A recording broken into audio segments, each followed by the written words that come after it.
Hi folks, welcome to the Prepared Homestead. This is Travis. Thank you all for stopping by to watch. Well, it's been another interesting day in the world, to say the least. A lot of stuff, and we'll kind of start unpacking it here in a second. Just want to mention that this weekend, this Sunday, is our local meeting for all of you regulars that come out or have come out in the past. It's the same time, same place as always. 2 p.m. is when the meeting starts. I have the doors open around 11 or so. You can come early and mingle, network, get to know each other. It's a potluck, so if you can bring a covered dish, that's great. If not, don't worry about it. It's very family friendly, so if you have children, wife, husband, whatever, bring them. It's a very family friendly event. If you've never been and you want to know where it's at, you'll have to email me. I don't give that location and details out publicly on YouTube. So if you want to know, you'll have to email me. But it is this Sunday, and I'm excited because we have a couple. They're older than me, but still young, spirited couple. And they have been homesteading for a very long time, and they're kind of in that expert level, right? And they're really just going to come and talk. It's going to be a very informal. She promised me, and I promised her that it made me promise that it would be just an informal talk. It's not a big dramatic presentation. They're going to talk about what they do, how they do it, how you can do that, their experiences of being self-sufficient or of striving to be self-sufficient. And then they also have in their area a community of like-minded individuals that they barter with and work together with. And so they're going to talk about all that. Should be a very interesting meeting. Usually a packed house, so certainly come out and spend some time with us this coming Sunday afternoon. All right, so the last few days it's been building and building that potentially Joe Biden has passed on, or in a vegetative state, even more so than he has been for the last 3 or 4 years. That he could be in a coma, all kinds of stuff, and it's been spread all over the internet. Some people claiming that they have very, very solid sources. And today, he was seen. There's a video of him getting out of the limo and walking to Air Force One. People were asking him questions. He didn't speak. He just kind of gave a thumbs up when they were asking how he was feeling. The video isn't close up, but it's close enough. It looks like him. It does. Maybe if you get really close, you can kind of tell if it is or isn't. But from the distance that it's at, it looks like him. But what's unusual is that he's pretty spry. Here lately, he's been so feeble. And he goes up the long stairs to the Air Force One and does a really good job of getting up those stairs pretty quickly. It's strange, right?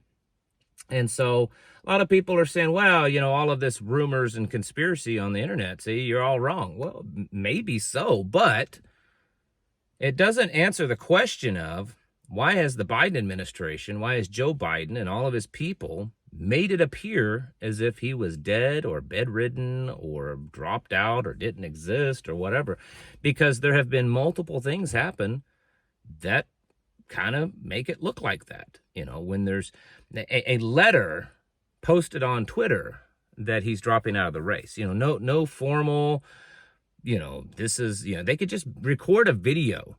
That would have been better than nothing, but they sent a letter that's on no official letterhead, that his signature doesn't look anything like any of Joe Biden's signatures, just saying he's done. And Kamala is the one he's pushing for. And then there's memos in the White House where he has, delegated his presidential authority to different cabinet members. And then there's stories from news sources that people in the White House are saying that, we're saying that they hadn't seen of him, they hadn't heard anything. They were told to just try to keep things going as normal. You have Kamala Harris already stepping up and acting like she's the president, meeting with foreign leaders and stuff. It's been really strange. So maybe he is alive. Maybe he's fine.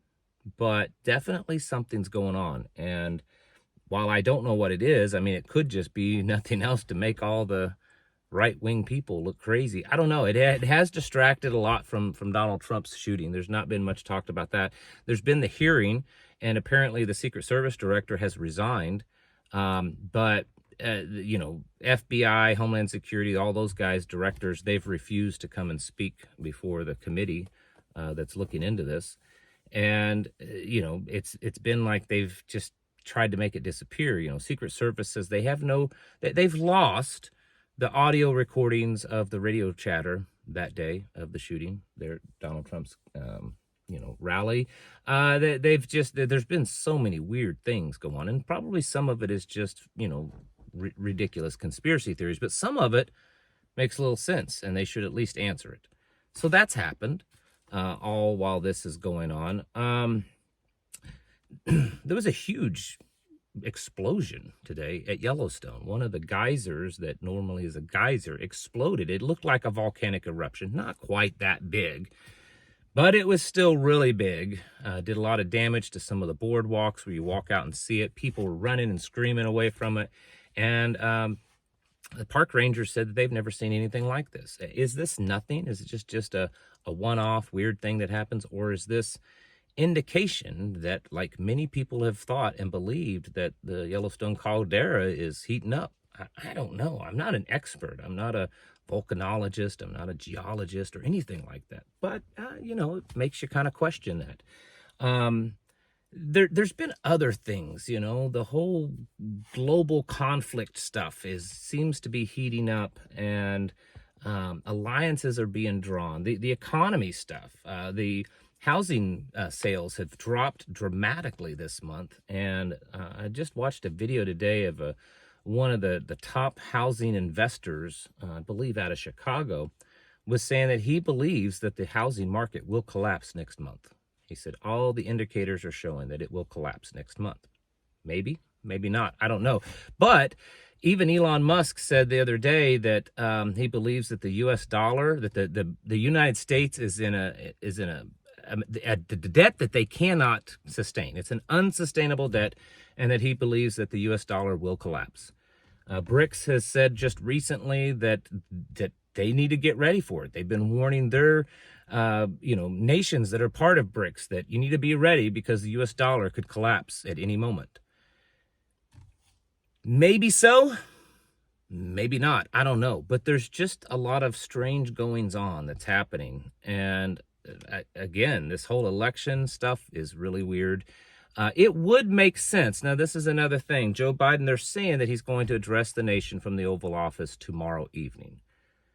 I'm not saying he will, but it would not surprise me if he resigns as the president and turns it over to Kamala Harris. Now, that in itself does not necessarily have any red flags, because to me, it would make sense if he's dropping out of the race, he's not running for re-election, and it's so close to the end that it would make sense to go ahead and turn it over to her now, because it would give her a big advantage against Trump, even though she's awful. You know, it's a big deal to, fly into a campaign event on Air Force One and to be able to be the current president. I mean, they always have a better advantage of being reelected. And so, what's it matter? It's mostly his pride. Step down, have an early vacation, and let her take the reins, and gives her a better chance of being elected. So that in itself wouldn't surprise me. But things aren't normal. We know that. And as bad as Joe Biden has been, I firmly believe that Kamala Harris could be way, way worse.